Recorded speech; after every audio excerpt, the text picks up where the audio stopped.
नमस्कार, मैं हूं डॉक्टर प्रतीक श्रीवास्तव और आप देख रहे हैं डीजाना विशेष। मध्य प्रदेश की राजनीति में, खासकर भाजपा की राजनीति में भारी उथल पुथल मची हुई है। केंद्रीय गृह और सहकारिता मंत्री और भाजपा में चुनावी चाणक्य माने जाने वाले अमित शाह कल यानी मंगलवार को भोपाल में थे। अचानक उनका भोपाल दौरा बना और उन्होंने भोपाल में आकर जो 13 प्रमुख भाजपा नेता हैं, जिसमें संगठन और सरकार के लोग शामिल थे, उनके साथ लगभग 3-साढ़े 3 घंटे तक बैठक की। इस बैठक में क्या बातें हुई, क्या मुद्दे तय हुए, ये सब खुलकर अभी तक बाहर नहीं आ पाया है। लेकिन मोटे तौर पे ये कहा गया है कि 2023 में जो विधानसभा चुनाव होने वाले हैं उसका ब्लूप्रिंट तैयार हो गया है और उसको नाम दिया गया है विजयी संकल्प अभियान। ये जो विजयी संकल्प अभियान है, इसके लिए मोदी जी की तरफ से शाह साहब ने कुछ सूत्र रखे हैं, कुछ मंत्र दिए हैं, कुछ ऐसी गूढ़ बातें उन 13 नेताओं को समझाई है जो अभी तक बाहर नहीं आ पाई हैं। सीधा सीधा सा मंत्र यह है कि किसी भी हालत में 2023 का चुनाव जीतना है, एक न केवल दिखना है बल्कि एक रहना भी है और कार्यकर्ताओं का मान सम्मान करना है, उन्हें अपने साथ जोड़ कर रखना है और आक्रामक रूप से कांग्रेस पर वार प्रतिवार करना है। इसी मुद्दे पर चर्चा करने के लिए कि अमित शाह की यात्रा भाजपा के लिए कितनी फलदायी होगी और क्या ये यात्रा कांग्रेस के लिए चिंता का विषय है, चर्चा करने के लिए मेरे साथ एक पैनल मौजूद है जिसमें वरिष्ठ पत्रकार जयश्री पिंगले, कांग्रेस के प्रवक्ता संतोष सिंह गौतम और भारतीय जनता पार्टी के वरिष्ठ नेता राजेश अग्रवाल शामिल हैं। आप सभी का स्वागत है। जयश्री जी, अमित शाह की जो अचानक यात्रा हुई, कोई सब बहुत पहले से तय नहीं था, अचानक उन्होंने तय किया कि वो शाम को भोपाल आएंगे। हालांकि वो 1-8 घंटे लेट आए, लेकिन फिर भी 3-साढ़े 3 घंटे देर रात तक वो भाजपा के टॉप 13 से बात करते रहे। किस तरह से लेती हैं आप इस यात्रा को? देखिए, ये बिल्कुल साफ मैसेज है कि जो इलेक्शन है मध्य प्रदेश का, वो अब अमित शाह जो है वो उसके सूत्रधार वो होंगे, रणनीतिकार वो होंगे और उनकी लीडरशिप में अब ये चुनाव का टोटल स्ट्रेटेजी प्लानिंग जो है वो आगे बढ़ेगा। उनके जो 2 खास नुमाइंदे हैं जो जिनकी अपॉइंटमेंट पिछले हफ्ते ही हुई है, चाहे वो भूपेंद्र यादव हो या वैष्णव हो, दोनों दिल्ली से भेजे गए हाईकमान के लोग हैं और उनकी लीडरशिप में वो दोनों एक बेहतरीन अंजाम देने की कोशिश करेंगे भाजपा के लिए। ऐसा एक मोटा मोटा स्ट्रैटेजिकल प्लान दिख रहा है अभी फ़िलहाल। तो मुद्दा ये है कि भाजपा जो अभी तक लोकल लीडरशिप में और संगठन की मजबूती से और संघ के नेटवर्क से अभी तक चुनाव को संचालित करती रही है, चलाती रही है। हमने जावली जैसे वो देखे हैं, कार्यालय देखे हैं जहां पर अनिल दवे प्रमुख हुआ करते थे और सब कुछ यहां होता था भोपाल में। अब ये इस चुनाव में हमें ये दिखाई दे रहा है कि जैसे तमाम अन्य स्टेट्स में हुआ है, अन्य राज्यों में हुआ है कि चुनाव दिल्ली से चला है या चुनाव भले ही मध्य प्रदेश का है लेकिन सारा सूत्र संचालन और सारी चीजें जो संचालित होगा। जी हाँ, दिल्ली का अहमियत, दिल्ली का रोल बहुत बड़ा है और इसके पीछे उन्होंने कहा भी अमित शाह ने किया, मुझे रोज की रिपोर्ट जो चाहिए कि आज दिन भर में आपने क्या किया। तो डे बाय डे की रिपोर्ट जो है वो प्रदेश के संगठन को, प्रदेश की सरकार को, अमित शाह साहब को देना पड़ेगी। जी, इसका कारण एक ये भी है कि सब बराबरी के बड़े बड़े लीडर्स हैं और सबके बीच में जो मचा पड़ा है, एक दूसरे के लेकर जो अंतर कलह चल रहा है और जो कोई भी शिवराज चीफ मिनिस्टर हैं, उनकी लीडरशिप है, लेकिन उस लीडरशिप को लेकर जो एक्सेप्टेंस का सवाल है इस बार, जो स्वीकारोक्ति का भाव है इस बार, वो बहुत कमजोर है पार्टी के अंदर, पार्टी के भीतर। राजेश जी, जयश्री जी ने बहुत बड़ा मुद्दा उठाया और ये सवाल मैं आपसे इसलिए भी करने वाला हूँ कि क्या अमित शाह ये संदेश देने आए थे कि जो मचमच मची हुई थी, जो आए दिन ये खबर उड़ती रहती थी, कहा कि शिवराज जी चुनाव के पहले बदले जाएंगे, बीडी शर्मा बदले जाएंगे, ज्योतिरादित्य सिंधिया को मुख्यमंत्री बनाया जा रहा है, कैलाश विजयवर्गीय को प्रदेश अध्यक्ष बनाया जा रहा है, नहीं नरेंद्र सिंह तोमर साहब आने वाले हैं। तो ये मचमच खत्म करने के लिए क्या अमित शाह आए और एक संदेश देगा कि अब चुनाव के पहले कोई परिवर्तन नहीं होगा, शिवराज और बीडी की टीम रहेगी और बाकी के 11 लोग जो हैं वो पूरी ताकत से जो है चुनाव लड़ेंगे? देखिए, मैं जयश्री जी की बात को थोड़ा आगे बढ़ाते हुए एक बात बोलता हूँ कि 2018 में जब हम बीजेपी चुनाव में किनारे से हारी, मतलब देखिए 15 साल के एंटी इनकम्बेंसी के बावजूद भी 5 सीटें कम आई, तो ऐसा लगा कि कहीं ना कहीं इलेक्शन में मैनेजमेंट में गलती हुई थी। मुझे ऐसा लगता है दिल्ली केवल इस बात को लेकर सावधान है कि ऐसी गलती दोबारा ना हो। ठीक है, कांग्रेस ने कई वादे ऐसे किए थे जिसके आधार पर उनको वोट भी मिले, लेकिन उसके बावजूद भी जो नुकसान हुआ वो कई ऐसे कारणों से हुआ, जैसे टिकट गलत दे दिए गए और कई हमारे मुद्दे जो बनने चाहिए थे वो नहीं बने, या it was poorly manage election, ऐसा मेरा मानना है। क्यों, देखिए मैं तो इलेक्शन प्रोसेस को बॉटम से भी देखता हूँ और ऊपर तक देखता हूँ। तो मोटे तौर पे मेरा ऐसा मानना है बीजेपी पिछली बार जो चुनाव हारी थी उससे सबक लेके हुए कि इस बार कोई गलती ना हो। क्योंकि देखिए 6 महीने बाद लोकसभा चुनाव है, कई सारे राष्ट्रीय मुद्दे भी होते हैं और उसमें हर स्टेट का अपना एक रोल होता है। आज जैसे कर्नाटक में नुकसान बीजेपी को हुआ, उसमें ये भी बात आई कि जैसे कांग्रेस ने वहाँ पोलराइजेशन किया हनुमान जी के नाम पे बात करके, और उसका पोलराइजेशन करने का कांग्रेस को फ़ायदा हुआ हिंदू मुस्लिम के मुद्दे पे। बजरंग बली के नाम पे जो इशू उन्होंने लिया उसका लाभ उनको हुआ इनडायरेक्टली देखा जाए तो। उस नाते से बीजेपी इस बात में कॉन्शियस है कि कर्नाटक जैसी गलती मध्य प्रदेश में नहीं होना चाहिए। और उसमें वो गलती कर्नाटक में तो केंद्र से ही हुई, कर्नाटक स्टेट ने तो गलती नहीं करी। हाँ, माना मैंने, पर देखिए उसके बावजूद भी वहाँ लीडरशिप को लेके इशू था, कॉन्फ्लिक्ट था थोड़ा, क्योंकि येदियुरप्पा जरूर वहाँ पर एक पर्टिकुलर कास्ट के रिप्रेजेंटेटिव थे, उसके बावजूद भी बीजेपी के एक महत्वपूर्ण नेता कांग्रेस बीजेपी से छोड़ के कांग्रेस में चले गए थे, वो भी उसी समाज से थे जिसके येदियुरप्पा थे, तो उसका नुकसान हुआ। तो मेरे को लगता है कि अमित शाह जी का केवल यही था आने का उद्देश्य कि कोई गलती ना हो और हर बात को गंभीरता से लें। वो क्या सीन साफ करना चाहते थे कि शिवराज और वीडी रहेंगे, ये अब ये बहस बंद हो जाना चाहिए, ये आशंकाएं अटकलें बंद हो जाना चाहिए। देखिए मैं एक बात बताता हूँ आपको, फिर भी मेरा तो उस समय भी निजी मत यही था कि इस समय पे कोई भी ऐसा प्रयोग नहीं होगा। और जो देखिए आज भी हमें निजी मत की बात नहीं, अमित शाह ये साफ करने आए, नहीं, मेरा सवाल बहुत साफ है, आप उसको जवाब साफ नहीं दे रहे। हाँ, मैं आपकी वो हो सकता है उनका, आपको ये आकलन हो सकता है कि काफ़ी लोगों जब 15 लोगों को बात करके गए तो कुछ ना कुछ तो सेंस दिए ही उनने, पर मेरा फिर भी ऐसा मानना है, जो मेरा ऑब्जर्वेशन था कि आज भी शिवराज सिंह का वोटों के ऊपर कंट्रोल है। जिस तरीके से वो उनका बॉटम लेवल पे जो लोग हैं मतदाता, उन पर आज भी शिवराज सिंह का वो है, ऐसा मेरा मानना है। इसलिए कि शिवराज सिंह जो हटाने की बात नहीं थी, पर ये जरूर भ्रम जरूर बना हुआ था, रोज जब बातें आ रही थी वो मेरा कहना है कि वो बात भी हो सकती है जो आप कह रहे हैं, वो ठीक है बात। संतोष भाई, आपका तो वैसे इस पूरी बहस से कोई बहुत आपको फर्क नहीं पड़ता, बीजेपी में कौन आ रहा है कौन जा रहा है, ये इनका घर का मामला है, लेकिन फिर भी अपने दुश्मन के यहाँ, अपने राजनीतिक प्रतिद्वंदी के यहाँ जो हलचल होती है उसका अपने ऊपर नज़र तो रखना ही चाहिए। अर्जुन सिंह कहे गए हैं कि दुश्मनों का ध्यान रखो या मत रखो, दोस्तों का ज़रूर ध्यान रखना चाहिए, खबर रखनी चाहिए। तो ये अमित शाह की यात्रा से कुछ आपके यहाँ भी फ़र्क पड़ रहा है? आप भी कुछ, क्योंकि अब अमित शाह आ गए, अमित शाह के बारे में कहा जाता है कि बहुत ही शूट पॉलिटिशियन हैं, बहुत ही चाणक्य हैं, और वो ये भी कहा जाता है कि वो जब राजनीति करते हैं तो बहुत निर्ममतापूर्वक राजनीति करते हैं। तो कहीं ना कहीं आप लोग भी सतर्क हुए हैं कि या उसी मस्ती में, उसी भ्रम में है कि भाजपा ने इतनी गलती कर दी है, भाजपा के इतना खिलाफत है, भाजपा के इतने बुरे दिन चल रहे हैं कि हम तो घर बैठे चुनाव जीत जाएंगे? अभी आप माफ़ करना, आपकी पार्टी में जरा ये वाला ओरा बहुत तेजी से घूम रहा है। आदरणीय प्रतीक जी, एक बात मैं स्पष्ट कर दूं कि कांग्रेस ने अपनी तैयारियां बहुत पहले से शुरू कर दी हैं, और ये पहली बार मैं देख रहा हूं प्रवक्ता के नाते कि कांग्रेस पार्टी ने जिस हिसाब से मंडलम, सेक्टर और बूथ स्तर तक की तैयारियां की हैं, ये अभूतपूर्व हैं। मैंने इससे पहले कांग्रेस में इस तरीके की तैयारियां नहीं देखी। पहले होती थी तैयारियां, लेकिन इस बार की तैयारियों का जो मामला है वो कुछ और है।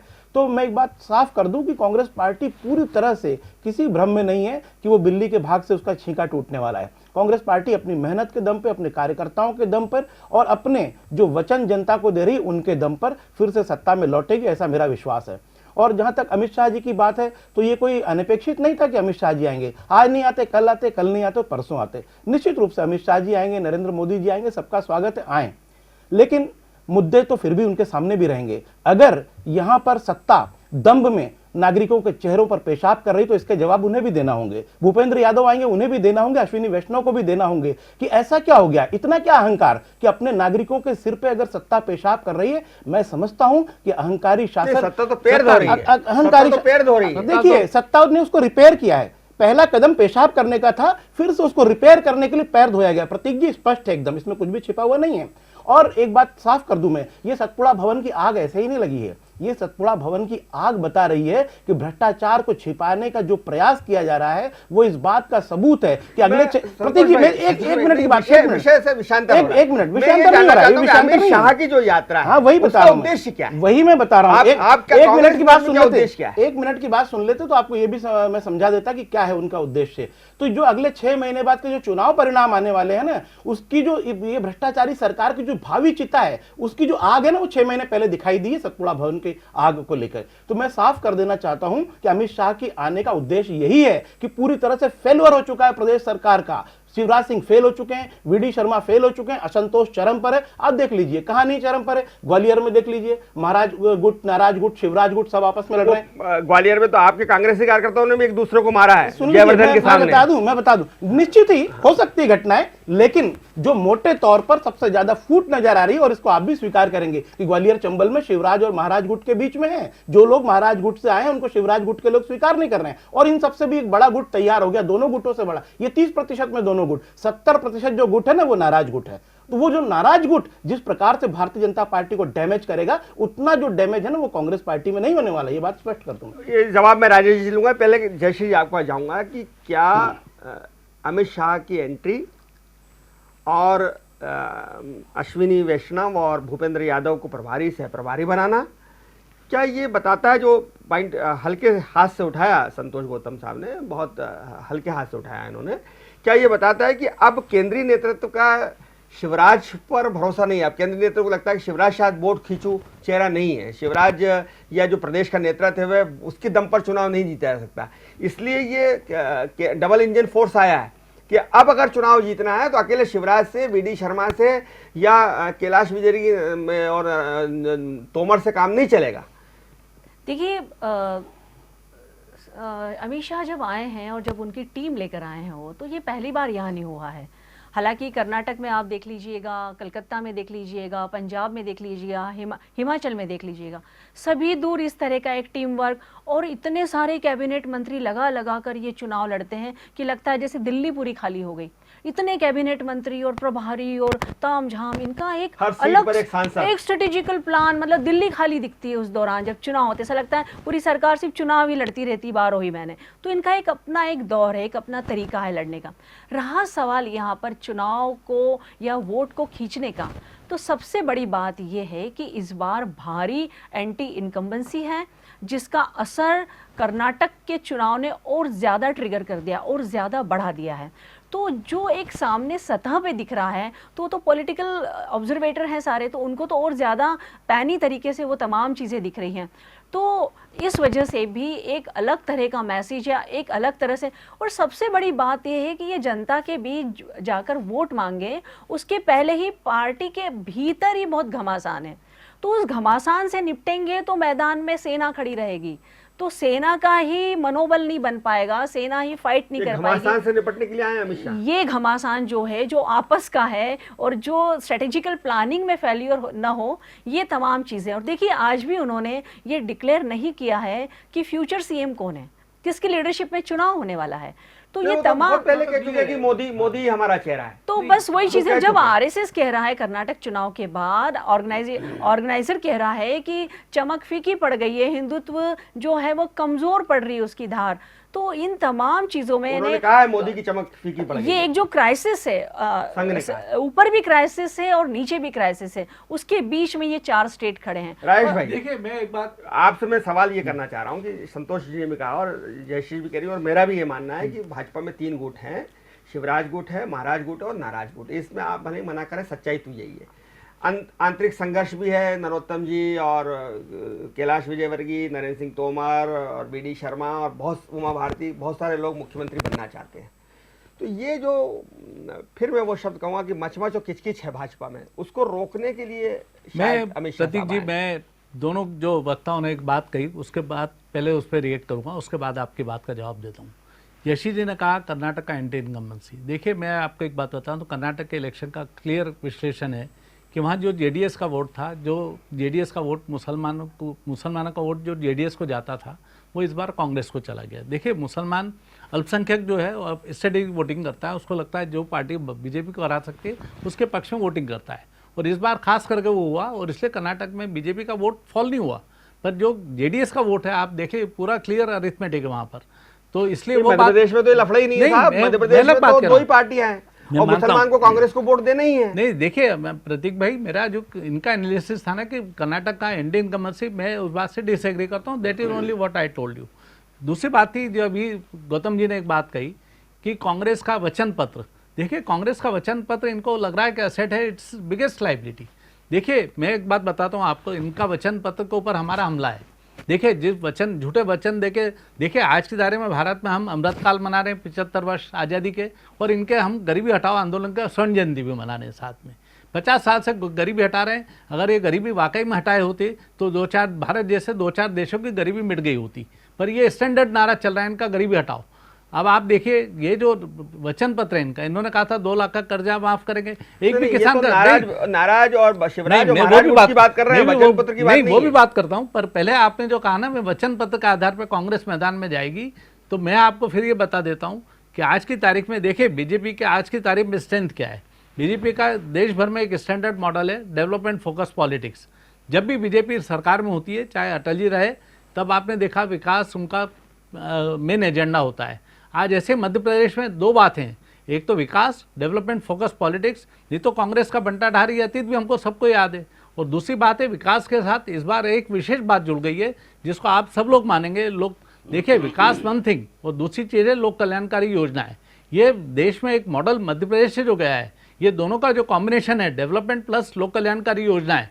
इस मामले में शिवराज ने गजब का काम किया है। जब तीर्थयात्री गरीबों को कराने की बात थी तो कांग्रेस ने कहा था कि शिवराज जी आपको इस कारण जेल जाना पड़ेगा, तो शिवराज जी ने कहा अगर मेरे माता पिता, गरीब माता पिताओं को अगर जेल, उनके लिए मुझे जेल भी जाना पड़े तो मैं सहज तैयार हूँ। और उस मॉडल को देश के अनेक प्रांतों ने एक्सेप्ट किया है। ये मुद्दा नहीं है कि आप जो है वो लाडली बहनों को क्या बांट रहे हैं या 85 करोड़ लोगों को मुफ्त अनाज बांट रहे हैं। अगर इतना ही महान विकास है तो क्यों 85 करोड़ लोगों को मुफ्त अनाज देना पड़ रहा है और क्यों 1-1 हज़ार रुपए महीने की खैरात देना पड़ रही है, वो बहस का विषय अलग हो जाएगा। मैं आपको आश्वस्त करता हूँ एक दिन हम इस पर भी बहस कर लेंगे। अभी बहस ये है कि आपकी पार्टी में जो गुटबाजी है, जो बहुत सारे मुख्यमंत्री पद के दावेदार हैं, जो बार बार ये संतोष गौतम ने कहा कि नाराज शिवराज और महाराज गुट, इस पर को लगाम लगाने के लिए मैं आपको एक बात बता देता हूं। अमित शाह के दौरे से आप इस बहस को जोड़िए। मैं आपको एक बात कह देता हूं, ये जो बात गौतम जी ने कही, एक्चुअली क्या उनको कांग्रेस का अच्छा अनुभव है निपटाने का।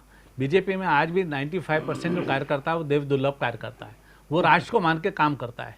उसका ये इशू ही नहीं है कि वो उसका नेता कौन है। आज की तारीख में जो चुनाव का मैनेजमेंट करने वाले कौन लोग होते हैं, जो खास करके बॉटम लेवल का कार्यकर्ता है, दे मैनेजेस इलेक्शन। उनको अपनी हार जीत दिखती है, वो अपने बूथ पे अपनी लड़ाई देखते हैं।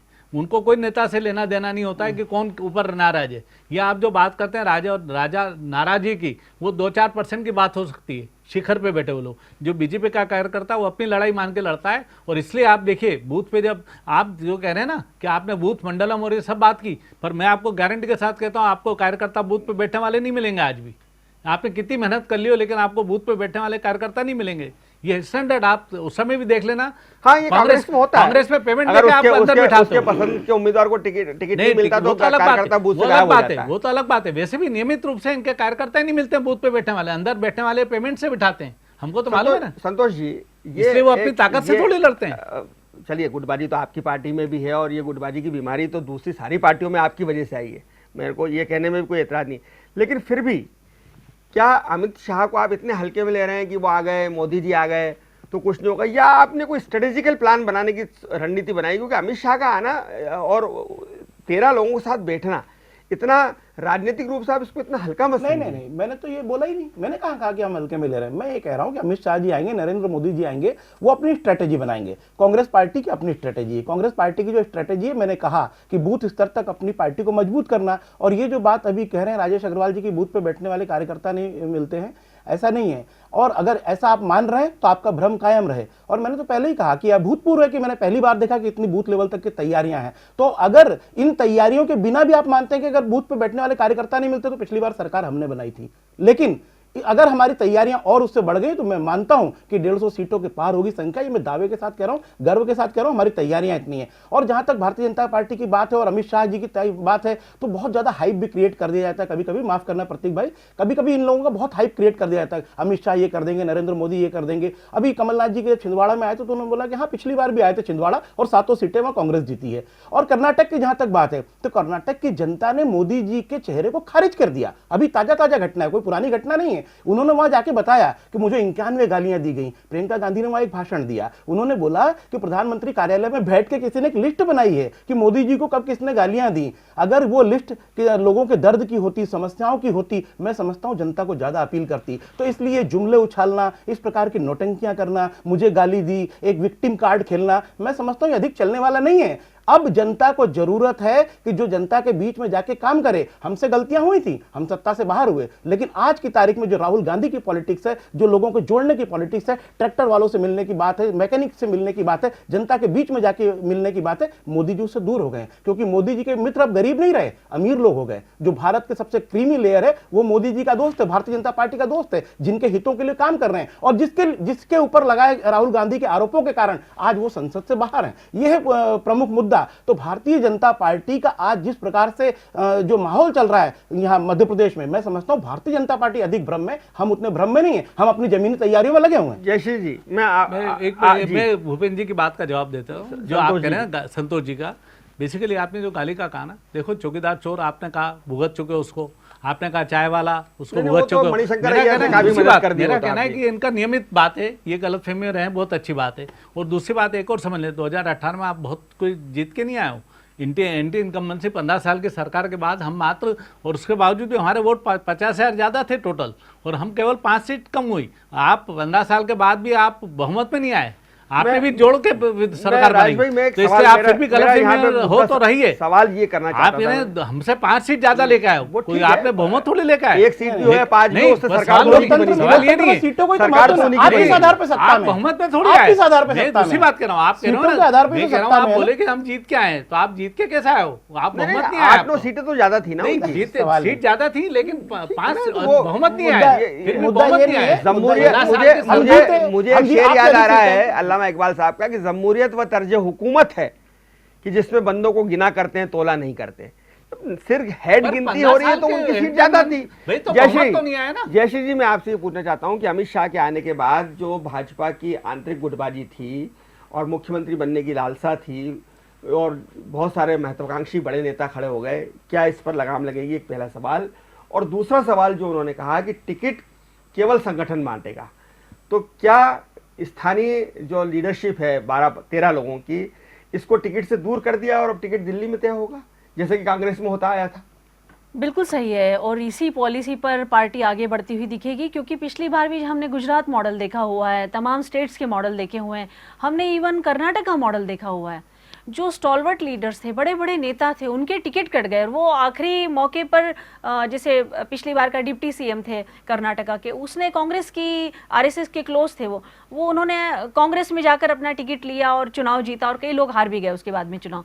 तो ये जो हाईजेक है, मेरे को लग रहा है ये पूरा इलेक्शन जो है स्टेट का, वो दिल्ली हाईजेक कर चुकी है भाजपा की, और वहीं से सारे टिकटिंग फाइनल होंगे। और जो उनका एक इम्प्लीमेंटेशन होगा, जो ये है कि एक क्राइटेरिया फिक्स होता है इनके यहाँ पर बहुत ही सख्ती से, एक तो एज, फिर सर्वे, तमाम चीज़ें, लोकल सर्वेस, कई तरह की एजेंसियाँ सर्वे करती है।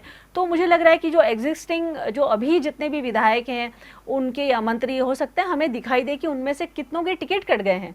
तो कुल मिलाकर कहानी तो यही है कि अमित शाह का जो मॉडल है इलेक्शन का, वो इम्प्लीमेंट होगा मध्य प्रदेश में।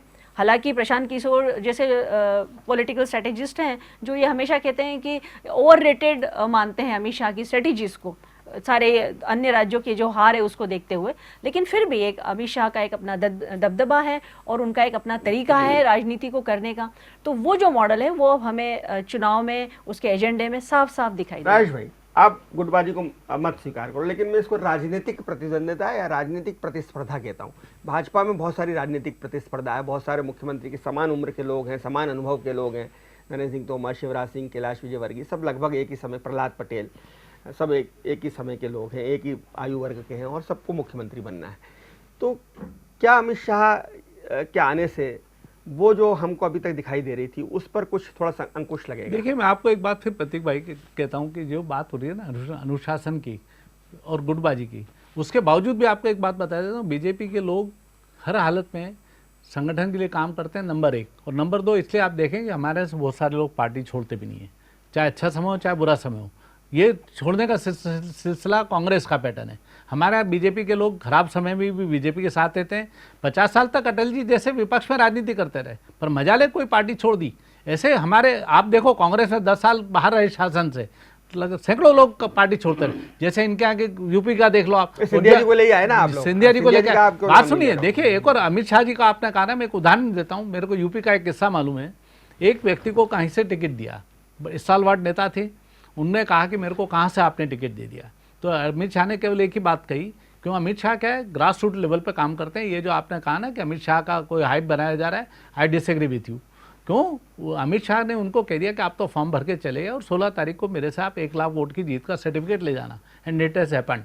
अमित शाह का जो गणित है, अमित शाह कभी भी हाईवे से नहीं चलते हैं, he enters into interior area. इसलिए अमित शाह को जो है, ये एक स्वभाव है उनका, वो ग्रास रूट लेवल की पकड़ रखते हैं। ये तो अलग बात हो गई। पर मध्य प्रदेश की जो बात आपने कही, देखिए मध्य प्रदेश का चुनाव भी प्रदेश से लड़ेंगे। जो मुझे लगता है, जो बात का सेंस केवल ये है कि कोई किसी की व्यक्तिगत चॉइस का कैंडिडेट को टिकट देने का सिस्टम जो चलता है ना, जो झुकाव होता है, आपस में रिश्ते होते हैं, तो उसका टिकट हम नहीं काट सकते। पर यह बात जरूर होगी, इस बार ये तय होगा कि विजय जो जीतने वाला उम्मीदवार है उसको टिकट मिलेगा, ये तय है। मतलब आप भी मेरा मानना है, बात मान रहे हो कि तय अब जो है ये दिल्ली से नहीं होगा, ये 13 लोग टिकट नहीं बांटेंगे, दिल्ली से तय नहीं होगा। लेकिन यह है कि किसी व्यक्तिगत चॉइस ही चलेगा कि मेरा गधा सामने रहे के घोड़े से पहलवान है, वो वाली थोड़ी नहीं चलेगी। ये मेरा निश्चित मानना है। पहले चली है पार्टी में, कभी चलती होगी पहले चल गई, पिछली बार 2018 में चल गई। कई गलतियां की हैं। टिकट देखिए, सरकार इसलिए नहीं बन पाई ना, टिकट बांटने में कई जगह हमारे 13 मंत्री हारे भी थे पिछली बार चुनाव में। कई जगह गलतियां भी हुई, जैसे कुसमारिया का टिकट नहीं दिया तो कुसमारिया के कारण 2 सीट खा गए, 2 सीट खा गए, मलेशिया हार गए, उनके वोट से मलेशिया और राजनगर वाली सीट खा गए। तो ये देखिए, इस तरह की गलतियां नहीं हो, इस बात की चिंता की जाएगी। तो ये अमित शाह तो पहले 2018 में भी थे, तब नहीं, देखिए वो बात नहीं है। अभी जो अनुभव है ना, उसके परिणाम देखिए, हर आदमी गलती से सबक लेता है और लेना ही चाहिए, वही वो लाइव। बहुत धन्यवाद आप तीनों का, जयश्री पिंगले आपका, संतोष गौतम आपका और राजेश अग्रवाल साहब आपका। फिर आने वाले हैं 30 जुलाई को अमित शाह, और इसके पहले 15, 16, 17 को बहुत महत्वपूर्ण 3 बैठकें मध्य प्रदेश में होंगी, जिसमें टॉप लेवल से लेकर ग्रास रूट लेवल तक मैसेज देने की कोशिश की जाएगी। Bharatiya Janata party full mode में आ चुकी है, चुनाव के लिए तैयारी उसकी पूरी हो चुकी है और वो किसी भी हाल में मध्य प्रदेश को खोना नहीं चाहती है। कुशाभाऊ ठाकरे का गढ़ है, ये प्यारेलाल खंडेलवाल का गढ़ है, लेकिन उतना ही बड़ा महत्वपूर्ण सवाल ये है कि जो बीमारियां, जो मर्ज थ्रू कांग्रेस होते हुए भाजपा में आ गए हैं, गुटबाजी के, महत्वाकांक्षा के, क्या उसको अमित शाह, संघ और नरेंद्र मोदी उसको काबू में कर पाएंगे? देखते रहिए डिजाइनर न्यूज़, खबरों का सिलसिला जारी रहेगा।